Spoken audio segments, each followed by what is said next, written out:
We have... I need a place to bring these hoes back. You are not bringing any hoes to my house.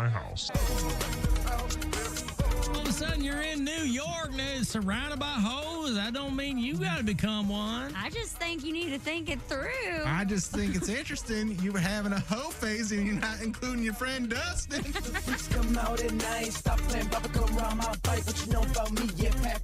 There will be no hoes in this house. You can have hoe sex out in the alleyway with the rats.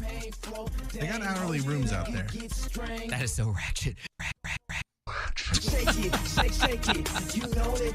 Oh boy, that DJ Jake C. He's skeet. So far, no hoes in the house there, Mary, right? You cannot bring any hoes to my house. Right, no hoes as of yet. Nope. All right.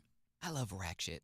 It's one of my top 10 favorite words, if I had to put it in a category.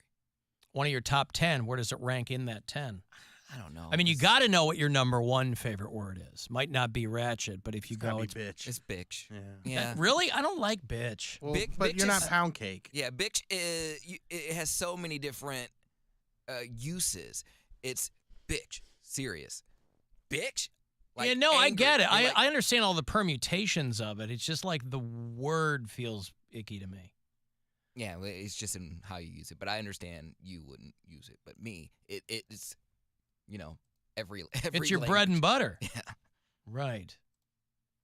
Hey, you a bitch. You a bitch. All right. Cavaliers play tonight. They are in Brooklyn to play the Nets.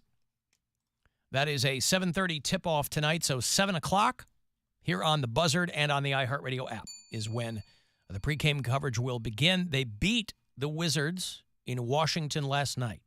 Cavs in D.C., 114-106. So they are in Brooklyn, and they'll head up to Toronto to play the Raptors on Saturday night. And you get all of it here. I was talking to a friend at home. He goes, hey, did you see your boy Devin Hester is probably going to go into the Football Hall of Fame? And I said, I did not see that. I love Devin Hester. He is the greatest returner of all time. I got so spoiled football-wise. I had been really spoiled by football because the Steelers won the Super Bowl in Detroit. When I was still living in Pittsburgh, I had been doing a week of shows in Detroit. They beat the Seahawks at Ford Field. And then I get the job at home, so I move back to Chicago to work. And the Bears are in the Super Bowl the very next year. With Rex Grossman. They lost because Rex Grossman. But that Super Bowl in 2007, Devin Hester, it's his rookie season. And he returns the opening kickoff of the – we thought we had won right then. Like 92 yards against the Colts. Now, of course, yes, they would go on to lose because – let me check my notes – Rex Grossman. But Devin Hester, God bless this guy. This dude is he's dumb as a bowl of pudding. But he should probably have been in before now. When I went back home to work, we did this big launch at this club for the new morning show, and we had local celebrities, guys from the Bears. Devin Hester was there. A guy named Brendan Ianbadejo. You remember him? He played for a handful of teams. He was in the Canadian Football League for a while. He was with the Ravens. He was with the Bears, and chatted with Devin Hester for a few. But I love this guy. He is like talking to a rock, but an unbelievable returner in pro football. And if he gets into the Hall of Fame, it's long overdue. Bill, did you check out that Steelers exhibit there at the Hall of Fame? No. Oh. You going to check that out? No. You're not? Uh-uh. Oh. I mean, it's open. It's there for another couple of weeks. They could probably got a line going out the door for that, don't they? Started on fire. The legacy forged in black and gold? Gross. In Canton? Ugh.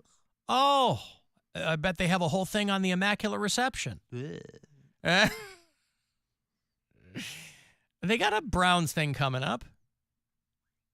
They're going to have a thing for the anniversaries of the Browns NFL championships. 1954 and 1964. Will you go down for that? I don't know. No? I'm not, You're not going to go look at the busts of the Steelers players? I don't Been know. inducted into the Football Hall of Fame? I don't want to. Oh. I hadn't planned on it. All right, fine. Poundcake and I'll go. All right, fine. He and I'll the go. sports people from the show on. Yes, me and Poundcake. We'll go down there. Where you He's buying black. What? Me? Where are you gonna buy me? What am I going to buy you? Yeah. You got- I'll buy you, a Franco Harris commemorative poster. What do I know? I'm sure there's like snacks and stuff. like, Snacks. walking Yeah, I'll around, buy you snacks. like yes. popcorn, hot dog, Speaking popsicle. of black and gold, that dude in the men's room in the break with that gold jacket on. What was that about? I think they're doing some type of Mardi Gras like themed party because they were playing. Oh, at the restaurant next door? Yeah, because they were doing something. Me and Bill were walking out yesterday, and they were playing music, and it was a certain type of food, and there was a bunch of people. So I think it's some type of. I don't know when Mardi Gras is, but I think It's Wednesday. Okay, well then that's what it was. I mean, today is technically Fat Thursday. I don't know if we do Fat Thursday in the States. Every Thursday's Fat Thursday for me. Yeah! Come Bill to High and Dry Squire.com. to a night. High and Dry. Fat Thursday is more of a Polish thing. In the United States, they do Fat Tuesday, of course, but Fat Thursday was traditionally. Well, I don't know how it became Fat Tuesday, but Fat Thursday was like Punchki Day, and my wife's 110% Polish, and it was always Fat Thursday. I don't know when it became Tuesday, but maybe that's what they're doing over there. Maybe they're going OG. But I don't know what that gold lame blazer had to do with. It's gold. Like it's. I'm looking Gold, at the colors. purple, and green, right? Yeah. I see. Yeah, I think it's Mardi Gras themed. I gotta get down to Mardi Gras. I gotta get down to New Orleans. I've never been. I want to go. It's really cool. Highly recommend. That's probably like the only like. What do you do after you walk the strip? Other than walking the strip, what else is there to do in New Orleans? There's a ton of stuff. There was a really cool sculpture museum that we went to. There's a lot of historical sites. We went on a swamp boat tour. Is Lil Mary's Wayne going house to still standing? Poundcake. Mary's giving you all of these sober points of interest. That's not what you're going to be looking for. Yeah, We didn't do any drinking. So No, I mean, there's you're not live looking music for every that. night. Gay clubs in New Orleans. Oh, they probably don't have any. Yes, they do. This guy takes the bait every time. Every time. He just reacts. Oh wow, they have a lot of gay clubs there. What? I know. I remember. I just know that for sure because there was a guy I was talking to, and he was just like, "I lived in Florida. I lived in New Orleans." He's like, "They don't love us in the South, but they love us in New Orleans."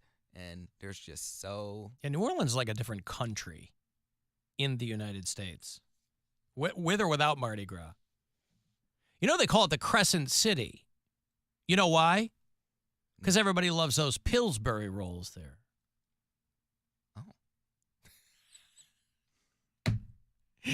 I mean, he goes, oh. These clubs are so dated.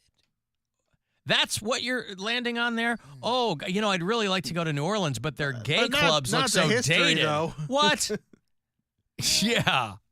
I'm not going for the history. I want a brand new, modern gay club that was just built. Yeah, like I don't want to.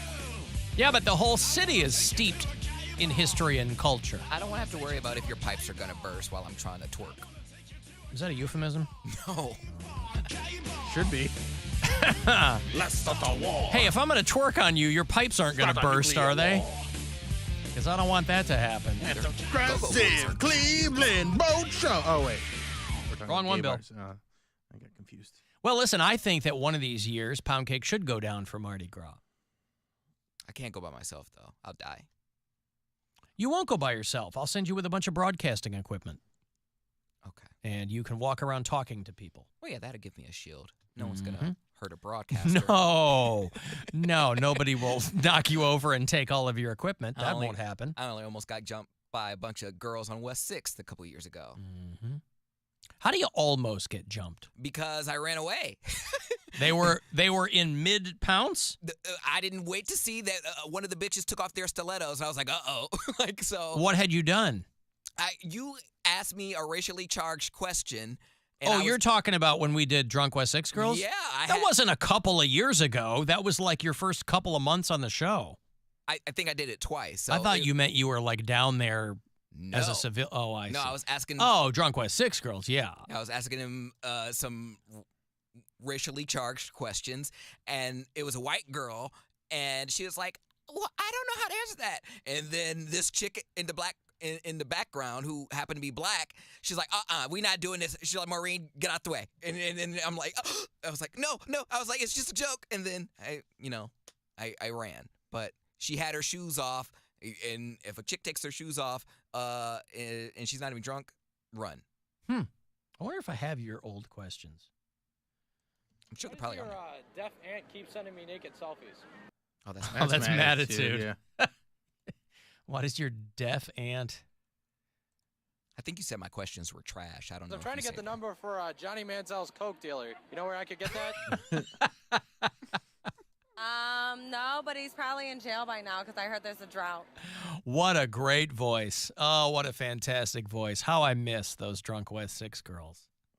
I said your questions are trash? Well, I wrote the questions. No, not my questions, but like my answers for them. You said that it wasn't good, like they were trash. I don't know, quality trash, or they just responded badly. I don't know. I don't remember, but it was something of that effect.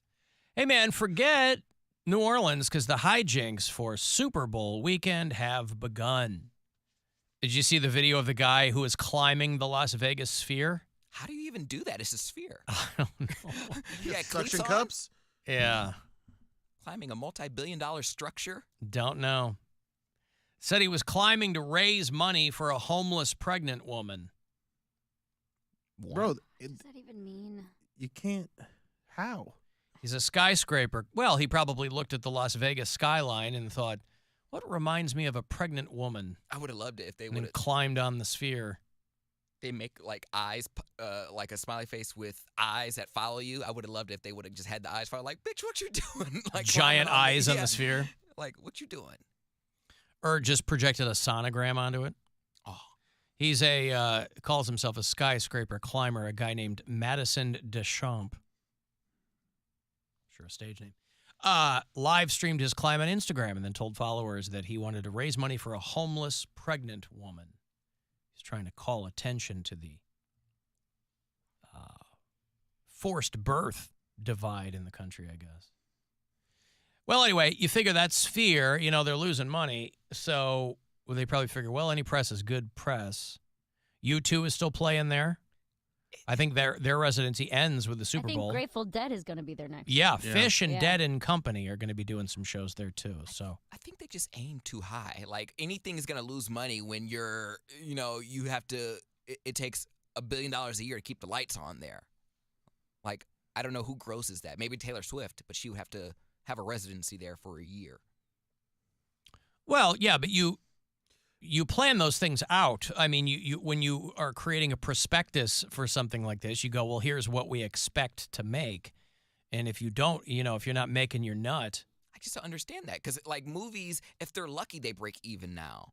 So Yeah, but this is why people have such a problem when billionaires want city tax money to pay for stuff like this.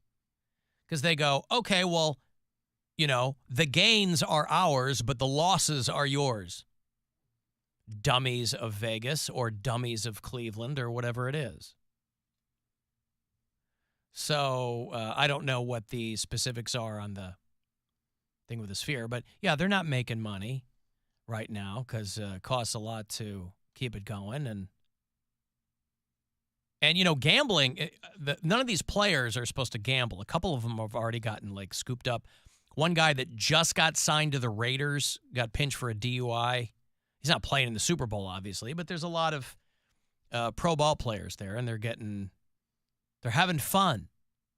A lot of them are getting scooped up in Vegas. they're at that Chicken Head Ranch. Out in the sticks? It's not that far.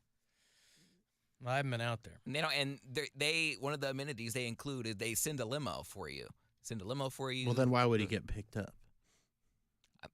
For DUI? Wait, at a certain level of No, pay, they're sending a limo. They're not sending limos for every guy who goes out there to the thing, right? No, I mean- the athletes. Oh, the athletes. Oh, I see. It's an hour, 20 minutes outside downtown Las Vegas. And it's not pedestrian. It's like so- right on the California border. Yeah, if you speed, you could get there in 45 minutes. Well, the first NFL player has been bit by a coyote in Las Vegas. I like how they say the first, like there's more to come, Yeah. It's begun. The coyote bites. They're happening just as predicted 100 years ago. The prophecy is being fulfilled. All them juicy muscles they got. Those coyotes can't resist. Oh, the delicious, delicious sinew of the professional athlete. Yeah, a guy who was... Which guy? And it didn't say it. NFL player in town for the Super Bowl was attacked by a coyote at Lake Las Vegas. And they called animal control out. They said, these are wild animals. Do not feed them. So, these players were like, hey, look, it's a big dog. They're not Rhodes scholars in the NFL. So they didn't say who it was. That's probably for the best. So this guy isn't mercilessly mocked. But a player has already been bit by a coyote. So they're off and running in Vegas. I'm going to break here. I want to get the last word in. Send me a text, 35192, before we get out of here. And then 7 o'clock tonight, that's your pregame start. Cavs are in Brooklyn to play the Nets. 7:30 is the tip-off on MMS. The Alan Cox Show. On our free iHeartRadio app and your favorite smart